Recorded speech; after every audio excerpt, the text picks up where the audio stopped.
வளர்ச்சியும் வாய்ப்புகளும் தொடர தமிழும் தமிழகமும் தலை நிமிர மோடியின் கேரண்டி இருக்கு, பயம் எதற்கு? ஒன்றிய பிரதமர் திரு நரேந்திர மோடி அவர்களுக்கு நாம வச்சிருக்கக்கூடிய புது பெயர் சொல்லுங்க என்ன?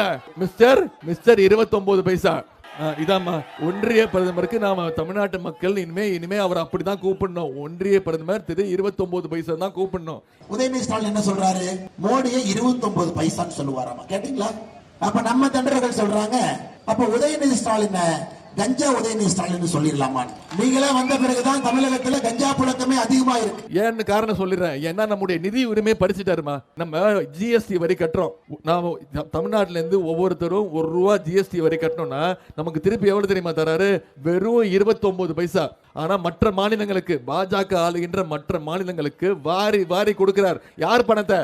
நம்மளுடைய வரி பணத்தை கொடுக்கிறாரு. நாளைக்கு கொடுக்கறாங்க பதில். விவசாய பெருமக்கள் 45 லட்சம் பேருக்கு நம்ம 6000 ரூபாய் பணம் அனுப்புறாங்க.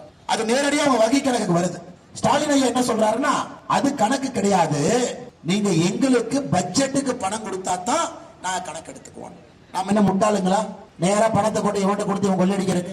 இதுவரைக்கும் ஒன்றிய அரசு கேட்டுக்கிட்டே இருக்கும், காசு கொடுங்க, இழப்பீடு கொடுங்க, மக்களுக்கு பணம் கொடுக்கணும் அப்படின்னா இதுவரைக்கும் ஒன்றிய அரசு ₹1 கூட கொடுக்கலமா. 45 லட்சம் விவசாயிகளுக்கு 6000 ரூபாய் வருது, அது கணக்கு இல்லையாமா. கோடிக்கணக்கான பெண்களுக்கு சிலிண்டர் மானியம் 300 ரூபாய் வருது, அது கணக்கு இல்லைங்களா. நேரடியாக நாம் அனுப்பக்கூடிய பணம் 100 நாள் வேலை வாய்ப்பு திட்டம் 60,000 கோடி ரூபாய் அனுப்பிச்சிருக்கோம், அது கணக்கு இல்லைங்களா. 3 நாட்களுக்கு முன்பு 100 நாள் வேலை வாய்ப்பு திட்டத்தினுடைய சம்பளம் 284 ரூபாயில இருந்து 319 உயர்த்தி இருக்கின்றோம், அது கணக்கு இல்லைங்களா. பாருங்க, நேரடியா மோடி ஐயா வங்கி கணக்கு மூலமாக உங்களுக்கு அனுப்பிச்சா அது கணக்கு இல்லையாமா. கோபாலபுரத்துக்கு அனுப்பிச்சா மட்டும்தான் கூட்டி கணக்கு போட்டு அது 29 பைசான்னு சொல்லுவாங்களாம். யாராவது போய் சொன்னா நம்ம சொல்லுவோம் நல்ல வாயில வடை சுடுறான் அப்படின்னு. பொதுவா அப்படி வாயில வடை சுடுறவங்க என்ன பண்ணுவாங்கன்னா, வாயில வடை சுட்டு கொடுத்துருவாங்க. ஆனா 29 பைசா இருக்காருல்ல, அந்த வடையை அவரே சாப்பிட்டுருவாரு. அந்த வடையை கூட மற்றவங்களுக்கு கொடுக்க மாட்டாருமா. அந்த அளவுக்கு மோசமான ஒரு ஒன்றிய அரசு கடந்த 10 வருஷமா நடந்துட்டு இருக்கு. தலைவர் உரிமை கொடுத்திருக்கிறார். இந்தியா கூட்டணி ஆட்சிக்கு வந்ததுன்னா கண்டிப்பாக தமிழ்நாட்டில் இருக்கக்கூடிய அனைத்து சுங்கச்சாவடிகளும் டோல் பூத்துகளும் அகற்றப்படும்.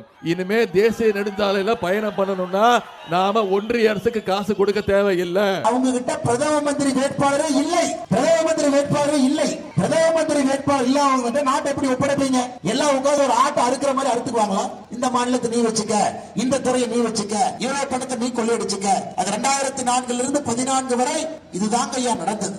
இந்த நாட்டை ஆட்டை அறுப்பது போல் அறுத்து இவர்களே பிரித்து சூறையாடினார்கள். அதுலதான் 12 லட்சம் கோடி ரூபாய் லஞ்ச லாவணியத்தை பார்த்தீங்க. 12 லட்சம் கோடி ரூபாய் காங்கிரஸ் கடைசி 10 ஆண்டு 2004 இருந்து 14 வரை அவர்களுடைய லஞ்ச ஊழல் 12 லட்சம் கோடி ரூபாய்.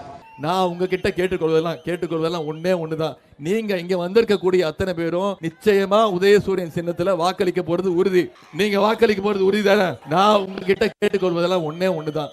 இன்னும் 14 நாட்கள் இருக்கு. இந்த 14 நாட்களும் நீங்க பொறுப்பெடுத்துக்கணும்.